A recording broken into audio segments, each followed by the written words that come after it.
Hello students, तो कैसे हैं आप लोग। I hope you are doing very well for your upcoming entrance examination like CBSE term two, NEET, GATE, JEST, TAFR and also JEE, correct.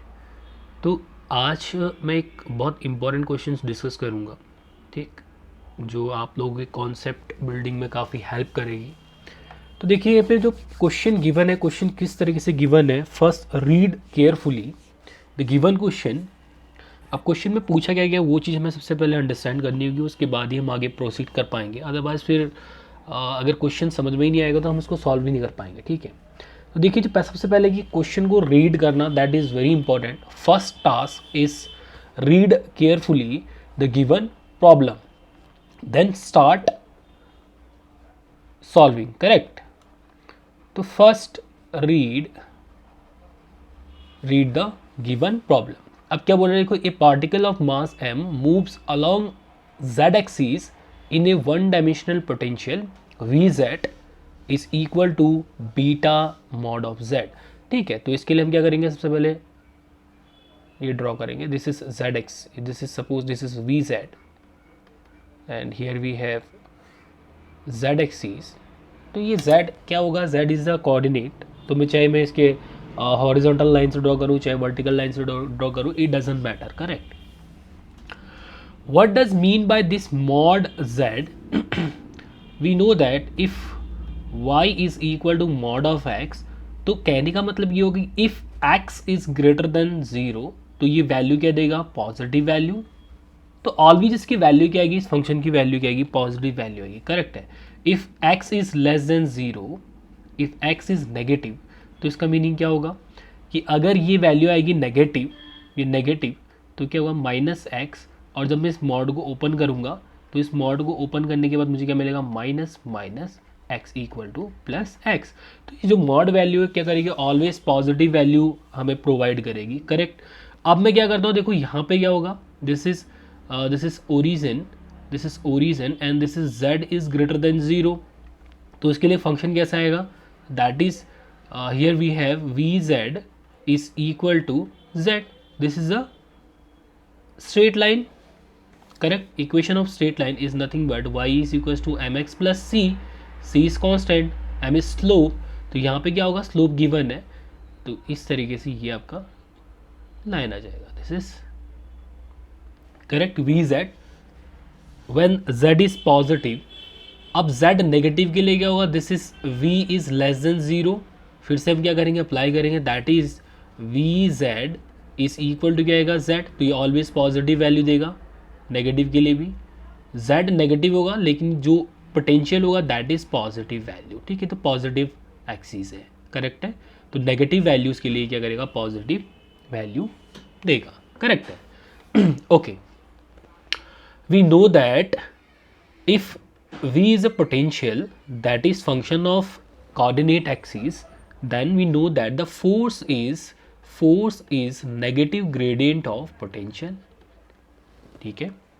negative gradient of potential, that is force experienced by a particle in given potential, okay. Here we have one example. A body which have mass m is moving under gravitational field, correct है। Suppose here we have mass m1, here another mass m2. The interaction between these two bodies is due to the gravitational interaction, that is nothing but gf is equals to g m1 m2 upon r square, the separation between these two objects, correct. And we know that the gravitational potential, that is Vr, is equal to what, this is minus g m1 m2 by r. This is gravitational potential energy, correct. What is gravitational potential, this is gravitational potential, ठीक है। तो always source मास को हम collect करेंगे, उसके बाद हम उसको सॉल्व करेंगे, correct. This is the potential produced by a given mass, correct. V is proportional to the 1 by r. Correct. तो यहाँ पे भी क्या होगा, ये पोटेंशियल गिवन है, this is one dimensional potential, then the force experienced by a particle which is moving along z axis। अगर suppose यहाँ पे कोई क्या होगा, एक पार्टिकल गिवन है, अब यहाँ पे देखो ये स्लोप गिवन है, ठीक है, this is a slope, positive slope. अब मैं यहाँ पे फोर्स की डायरेक्शन अगर मैं कैलकुलेट करूंगा, that is nothing but F Z, F when Z is greater than 0 we have minus D by D Z and beta Z. Beta constant है तो वैल्यू कितनी आ जाएगी, this is nothing but minus beta. तो जो direction होगी, direction क्या होगी फोर्स की, दिस इज नेगेटिव, ठीक है। तो नेगेटिव साइन क्या करेगा, टुवर्ड्स द ओरिजिन। अगर कोई पार्टिकल यहाँ पे होगा तो इस पार्टिकल यहाँ पे क्या होगा, पार्टिकल फोर्स किस डायरेक्शन में एक्सपीरियंस करेगा, नेगेटिव जेड डायरेक्शन। अगर सपोज इस तरीके से कोई एक प्लेट है या फिर कुछ, अगर मैं सपोज करूँ ये क्या है, कोई एक बाउल है। अब बाउल में यहाँ पे अगर मैं क्या करूँगा, एक पार्टिकल को रख रहा हूँ, ठीक है, ये कोई एक आपका कंचा है, ठीक हो गया, कोई बॉल है। अब जैसे मैं इस पॉइंट पर रखूंगा तो क्या करेगा, ये रोल डाउन डाउनवर्ड डायरेक्शन में मूव करेगा, this is the stable point. यहाँ पे रखूंगा तो क्या करेगा, ये डाउनवर्ड डायरेक्शन मूव करेगा। तो कहने का मीनिंग क्या होगा, ये इस डायरेक्शन में मूव कर रहा है और इस डायरेक्शन में मूव कर रहा है। जो फोर्स होगा, फोर्स क्या होगा, towards the centre, towards the centre और towards the stable point, correct है। तो whenever we discuss the motion of an object under potential, correct, then we will find the stable equilibrium point। stable equilibrium point के about क्या करेगा, ये particle move करेगा, oxalate करेगा। तो वही हमें निकालना था कि beta is positive constant given initial condition when t equals to 0, z की वैल्यू कितनी है, mu, correct, and v equals to 0, calculate the angular frequency of oscillation of particle, correct है। तो सबसे पहले हमने निकाला क्या, calculate the force experienced by a particle when z is greater than 0। तो मॉड फंक्शन क्या देगा, ऑलवेज पॉजिटिव वैल्यू देगा। तो अगर सपोज मैं यहाँ पे निकालूंगा, this is we have the force is the negative gradient of potential when z is greater than 0 then the force will act towards the center, ठीक है। तो इस डायरेक्शन में एक्ट करेगा, तो पार्टिकल मूव करेगा इस डायरेक्शन में, ठीक है। तो सपोज इनिशियली क्या था, इस पॉइंट पे था, initially the displacement what, initial condition, ठीक है, initially that means t equals to 0 the z is equals to mu. ये गिवन है, ये डिस्टेंस गिवन है, यहाँ से ये डिस्टेंस गिवन है म्यू, करेक्ट है। और इस पॉइंट पे वेलोसिटी की वैल्यू क्या है, 0, that means D Z upon D T is v is equal to what, 0। Velocity given है at t equal to 0, correct है, ओके। अब एक और चीज़ आपको ध्यान रखने वाली बात ये है, देखो अब यहाँ पे क्या निकालना है, टाइम पीरियड निकालना है, ठीक है, वही चीज़ हमें गिवन है, क्या निकालना था, अब angular frequency of oscillation.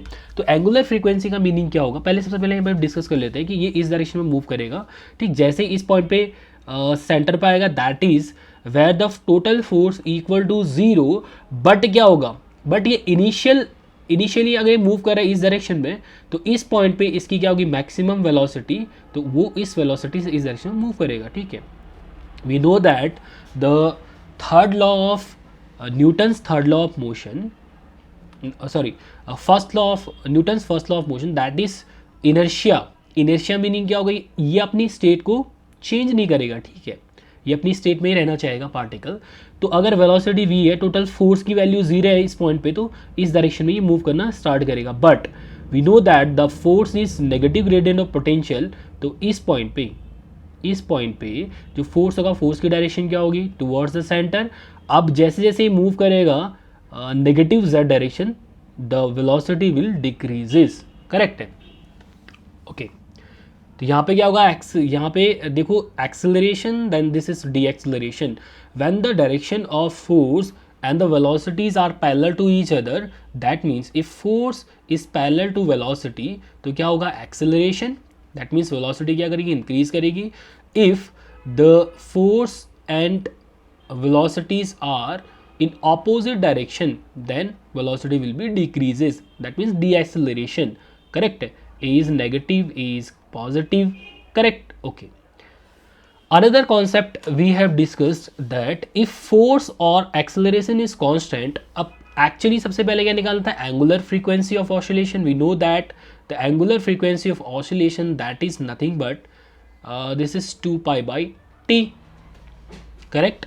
2 pi is the angular displacement, t is time period of oscillation. Okay. Then first we have to calculate the time period. Time period जब निकल जाएगा तो हम इजीली एंगुलर फ्रीक्वेंसी हम कैलकुलेट कर सकते हैं. Okay, that is T. जब टी निकलेगा तब जाके हम क्या निकालेंगे, ओमेगा. अब एक और चीज़ आपको देखनी है, that this is a graph that is symmetrical about the VZ plane. Correct, VZ plane की क्या है, असिमेट्रिकल है. दैट मीन्स जितना ये टाइम यहाँ से लेके यहाँ तक मूव करने में लगेगा उतना ही टाइम यहाँ से इस पॉइंट तक जाने में. Maximum to minimum, minimum to maximum, then return. This is maxima to minima, then minima to maxima. ठीक है, तो अब यहाँ पे क्या होगा, टाइम पीरियड वाला जो कॉन्सेप्ट आएगा. देखो टाइम पीरियड क्या होगा, जब ये वन ऑसिलेशन कंप्लीट करेगा that is the time period. अब ये मूव कर रहा है इस डायरेक्शन में, देन फिर इस डायरेक्शन मूव करेगा, फिर इसके बाद इस डायरेक्शन मूव करेगा, फिर इस डायरेक्शन मूव करेगा. Suppose this is time t1, then this is time t2. t1 क्या होगा, हाफ डिस्टेंस जब ये ट्रेवल करेगा तो टाइम की वैल्यू क्या है, t1 t2. और t1 t2 क्या होगा, दोनों ही आपके क्या होंगे, equal, because the force is symmetric. Correct है. Okay, we know that if force and, अब टाइम निकालना है. ठीक है, तो टाइम निकालेंगे t1. अब t1 और t2 क्या होंगे, इक्वल, तो टाइम पीरियड क्या आ जाएगा, t 4 टाइम t1. करेक्ट है. Okay, we know that if force is a constant, if force is constant or acceleration is constant, then always use the equation of motions. Correct, equation of motion, that means v is equals to u plus at for acceleration and v is equals to u minus at for deceleration. ठीक है, correct है. तो अब actually में क्या निकालना है, time निकालना है और वेलोसिटी इज गिवन है. ठीक है, वेलोसिटी इज गिवन है. इनिशियल पॉइंट पे क्या था, वेलोसिटी 0, बट इस पॉइंट पे हमें वेलोसिटी निकालनी है v और टाइम निकालना है. ठीक है, करेक्ट है. तो टाइम एक्चुअली में कैलकुलेट करना है t1. अगर t1 निकल जाएगा तो हम इजीली टाइम पीरियड निकाल लेंगे. करेक्ट. अब जो इनिशियल वैल्यूज गिवन है वो चीज़ हम कैलकुलेट कर लेते हैं. ठीक है, फोर्स की गिवन तो पता ही है, फोर्स की वैल्यू कितनी है, force is nothing but this is beta. Okay, force is this is force, F is nothing but m into A, that is, अभी हमने कैलकुलेट किया, दिस इज बीटा. तो एक्सेलरेशन क्या आ जाएगा, acceleration is beta by mass when this z is less then, sorry that z is greater than 0. Correct है. तो यहाँ पे क्या होगा, acceleration. Okay, this is acceleration.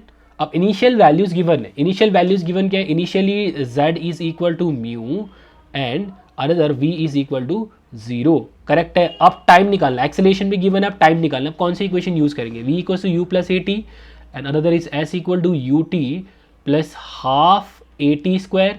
Next is v square is equal to u square plus 2as. Correct, 2as.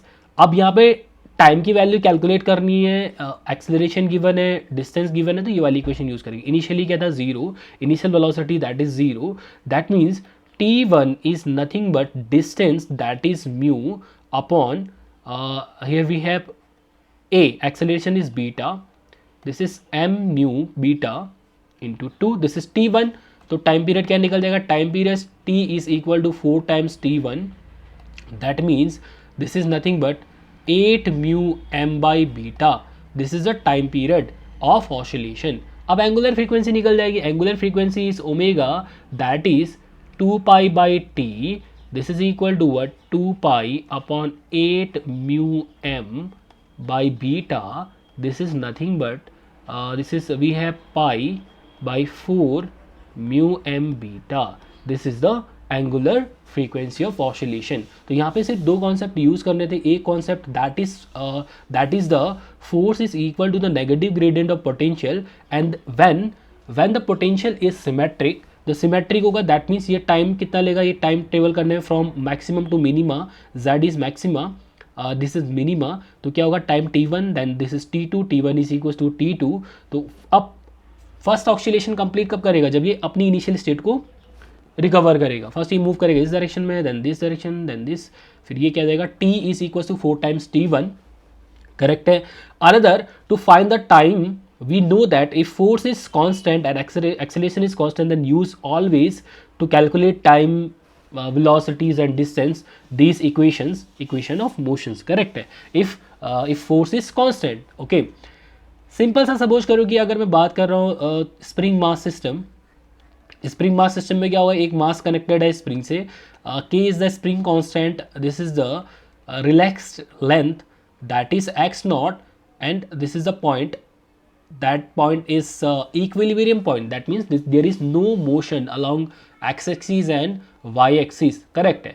अब मैं जैसे ही इसको क्या करूँगा, डिस्प्लेस करूँगा from this equilibrium point that is x, the force will act towards the equilibrium point, that is nothing but f is equal to minus k x, minus represent करेगा किसको, minus represent करेगा direction को, correct है। तो this is the variable force, that is constant force. तो constant force और variable force में दो चीज़ें आपको ध्यान में रखनी है कि first of all, if F is constant then use equation of motion, another is if F is variable then we have integral formulas, correct है। Integral formula that means what we know, F is equal to this is d v by d t, correct. तो इस तरीके से आपको उसको solve करना पड़ेगा, that is nothing but minus k x, then this is dv is integration, this is minus kx dt, तो उसको आपको चेंज करके सॉल्व करना पड़ेगा, करेक्ट है। बट यहाँ पे जो वैल्यूज़ गिवन थी फोर्स कांस्टेंट है, तो आपके लिए क्या हो गया, इजी हो गया। तो इस तरीके से हमने इस क्वेश्चन को सॉल्व किया। This is the question from yeast, correct है। दिस इज द जीस्ट जो आपका पीएचडी एंट्रेंस के लिए का क्वेश्चन था। बहुत तगड़ा क्वेश्चन नहीं था बेसिकली। देखो, अगर आपके कॉन्सेप्ट क्लियर है तो आप इजीली, चाहे कितना ही टफ क्यों ना क्वेश्चन दे दे, आप इजीली इसको सॉल्व कर लोगे। बेसिकली आपको वर्क करने की ज़रूरत है आपके कॉन्सेप्ट्स पे, तब जाके आप इजीली सॉल्व कर पाओगे, ठीक है। ओके बाय, फिर नेक्स्ट क्वेश्चन में मिलेंगे और नेक्स्ट वीडियो में हम और डिस्कस करेंगे। तब तक के लिए बेस्ट ऑफ लक एंड पढ़ते रहिए फिजिक्स। Okay bye.